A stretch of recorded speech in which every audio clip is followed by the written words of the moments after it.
श्रीमद् भगवत गीता यथारूप। इस कलयुग में जो पर्याप्त बुद्धिमान है वे भगवान की उनके पार्षदों सहित खिस्सा कीर्तन यज्ञ द्वारा पूजा करेंगे।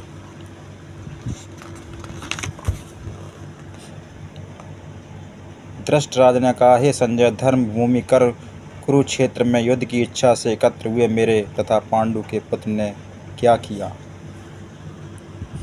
जिस प्रकार मनुष्य अपने पुराने वस्त्रों को त्याग कर नए वस्त्र धारण करता है, उसी प्रकार आत्मा पुराने तथा व्यर्थ के शरीरों को त्याग कर नवीन भौतिक शरीर धारण करता है।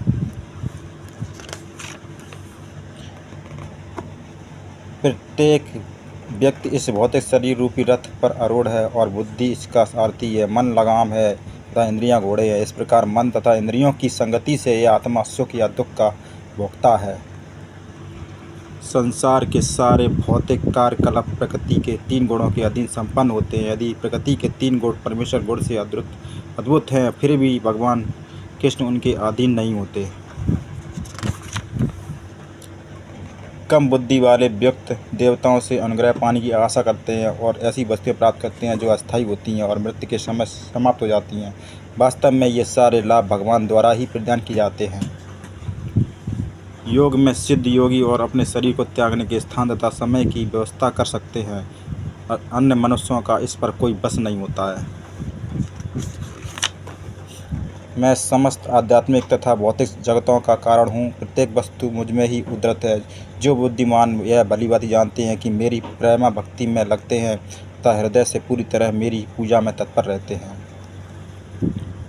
विश्व रूप दर्शन कर मोहग्रस्त और आश्चर्यचकित रोमांचित हुए अर्जुन ने कहा, हे विश्वेश्वर, हे विश्वरूप, मैं आपके शरीर में अनेक हाथ, पेट, मुख तथा आँख देख रहा हूँ जो सर्वत्र फैले हुए हैं और जिनका अंत नहीं है।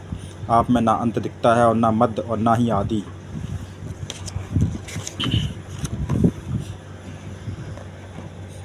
भौतिक जगत रूपी वृक्ष आध्यात्मिक रूपी वास्तविक वृक्ष का प्रतिबिंब मात्र है।